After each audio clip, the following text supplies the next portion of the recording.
Trust me guys, rent के बाद अगर कोई सबसे बड़ी मुसीबत है कनाडा में, सबसे बड़ा कोई खर्चा है तो खर्चा है वो ये। कार पे इतना पैसा लगता है, कार इंश्योरेंस पूछो मत क्या हाल है भाई।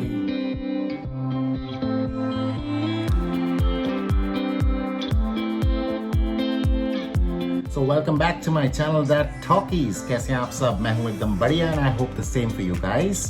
आज की वीडियो में हम बात करने वाले हैं regarding car insurance in Canada. बहुत ही मेजर खर्चा है गाइस। एक्चुअली रेंट के बाद सबसे ज़्यादा एक्सपेंसिव चीज़ है if we compare it from where we come from. जैसे कि मैं इंडिया से आया हूँ, वहाँ इंश्योरेंस का क्या होता है, यहाँ क्या होता है, इन सब के बारे में हम आज बात करने वाले हैं on this video. So make sure guys you watch this video until the very end। और अगर आपने चैनल को सब्सक्राइब नहीं किया है अभी तक, then go ahead and subscribe to my channel right away, That Talkies। And do not forget to hit the bell icon guys, so that every new video that I post in should reach you very very quickly। Guys, सबसे पहली बात, India में जब हम car insurance लेते हैं तो we probably go ahead and buy a plan। जैसे कि पॉलिसी बाजार के बारे में आपने सुना होगा, एक कंपनी है जिससे मैंने अपनी कार इंश्योरेंस ली थी। 1 साल की कार इंश्योरेंस मेरी गाड़ी की, जिसमें मैं मेक मॉडल सब डालता हूँ। उसके बाद जो मुझे कोटेशंस आई उसके बिहाफ पे अराउंड 7 to 8,000 जो है, या 7 to 10,000 मैक्सिमम मेरी जो कार इंश्योरेंस थी वो पूरे 1 साल की थी। But guys, in Canada we pay insurance monthly, so that's the first twist in the tail I would say। होता क्या है, ICBC, यानी मैं वैंकूवर में हूँ तो यहाँ पे ICBC ऑटो इंश्योरेंस कंपनीज को हैंडल करती है। जिस भी प्रोविंस में आप, तो वहाँ की ऑटो इंश्योरेंस कंपनीज के बारे में आप इंफॉर्मेशन ले सकते हैं ऑनलाइन। तो यहाँ पे ICBC के साथ ऑटो इंश्योरेंस होती है और कोई भी गाड़ी विदाउट इंश्योरेंस रोड पे आपको नहीं दिखती। मंथली हम पे करते हैं, सारी इंफॉर्मेशन उनके एक फॉर्म में फिलअप करते हैं। Make and model of the car, कौन सी गाड़ी, कौन सा ईयर, कौन सा ट्रांसमिशन, क्या क्या है, all those details we fill इन।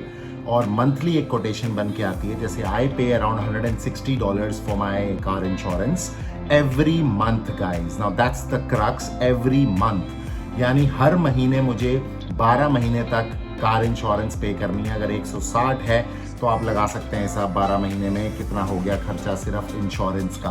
क्योंकि गाइज यहाँ पे इंश्योरेंस बहुत सीरियसली ली जाती है। आपकी नंबर प्लेट के पीछे, यानी back side of the vehicle, rear side जिसे हम बोलते हैं, उसमें एक स्टिकर लगा रहता है आपकी नंबर प्लेट के ऊपर, जिसमें ये इंफॉर्मेशन रहती है कि आपका कौन सा मंथ और कौन से ईयर तक आपकी जो इंश्योरेंस है वो वैलिड है।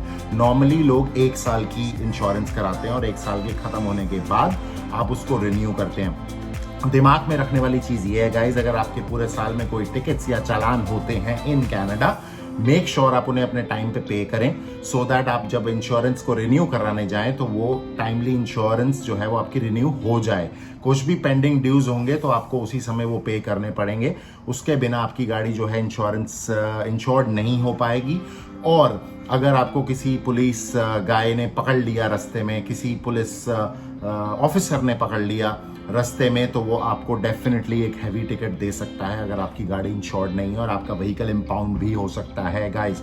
So make sure you remember this very very carefully. और एक बात, अगर भगवान ना करे कभी ना कभी कोई एक्सीडेंट, इवन एक गाड़ी टच भी हो जाए किसी से ऑन द रोड, यहाँ पे अनलाइक आवर कंट्रीज, यहाँ पे लड़ाई झगड़ा तो नहीं होता। यहाँ पे क्या होता है, दोनों पार्टीज अगर सही सलामत है, बहुत बड़ा मेजर एक्सीडेंट टाइप कुछ नहीं है, दोनों निकल के एक दूसरे के साथ अपना phone number, contact number share करते हैं, गाड़ी की पिक्चर्स लेते हैं, इमीडिएटली 911 फोन करते हैं जो एक इमरजेंसी हेल्पलाइन है। उसके बाद एक दूसरे की इंश्योरेंस कंपनीज की डिटेल्स भी लेते हैं। देन पुलिस कम्स इन और वो फिर ये इवैल्यूएट किया जाता है कि किसकी एक्चुअल में ऑन द स्पॉट गलती थी, and on the basis of that insurance companies जो हैं क्लेम्स को हैंडल करती हैं। तो अगर हम मंथली जो इंश्योरेंस पे कर रहे हैं गाइज, उसका जो फायदा है वो हमें बहुत जबरदस्त तरीके से मिलता है। अगर मेरी गलती आइडेंटिफाई नहीं हुई on the spot by the officer, in that situation जो सामने वाली पार्टी है उसका जो इंश्योरेंस कंपनी है, that takes care of the complete expense जो मेरी गाड़ी को ठीक करने में लगेगा। ठीक है जी। तो ये बहुत ज़रूरी है कि हम समझें कि जो इंश्योरेंस है वो हमें कैसे और कहाँ लेनी है। तो ICBC का लिंक मैं आपको दे सकता हूँ, जनरल बेसिक सा लिंक है ICBC.com। वहाँ पे जाके आप अपनी इंश्योरेंस के बारे में पता कर सकते हैं गाइस। अगर आपकी गाड़ी बहुत पुरानी है, 2014, 13, 12 मॉडल्स हैं, तो आपकी जो इंश्योरेंस है ऑब्वियसली रिलेटिवली कम आएगी। अगर आपकी लेटेस्ट गाड़ियां हैं, 22 मॉडल, 23 मॉडल जो आने वाला है, इन दैट सिचुएशन आपकी गाड़ी का जो इंश्योरेंस है वो हाई जा सकता है, up to $300-500 a month to.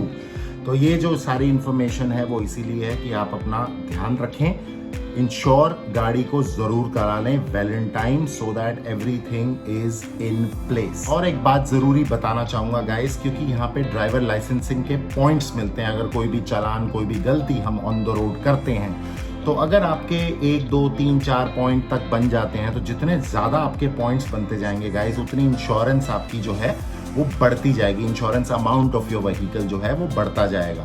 So make sure आप जब रोड पे हो तो किसी तरह की गलती एटलीस्ट अपनी तरफ से ना करें। इमरजेंसी में देखिए कुछ भी हो सकता है, बट अपने हिसाब से कोई गलतियां ना करें, क्योंकि जितने आपके पॉइंट्स बढ़ते जाएंगे, वो 1-2 पॉइंट भी बन गए तो वो 2 पॉइंट आपके ड्राइवर लाइसेंस रिकॉर्ड पे कम से कम 2 साल तक रहेंगे।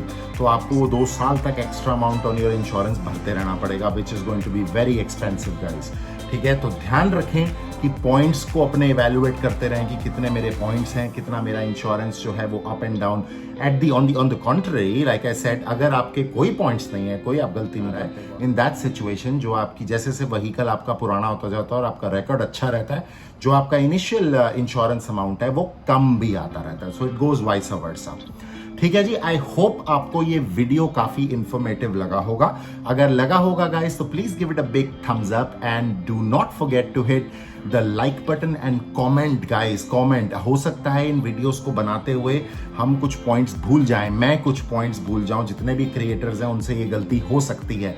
तो that is why I say to my people, to my lovely people, that please comment, ताकि अगर कुछ मुझसे भूल गया है तो you can share on the comment sections, या आपके दिमाग में कोई क्वेश्चंस हैं तो वो भी आप पोर इन कर सकते हैं through the comments, so that I can go head and do my research and give you all the answers that you need. ठीक है जी, this was Amish signing off once again from that talkies guys. बहुत बहुत अच्छा लगता है आप लोगों से बात करके। Thank you so much for all your love and affection. ठीक है जी, so this was Amish once again, like I said, signing off from That Talkie. See you until next time I post another lovely topic for you guys. Thank you so much guys. Bye bye.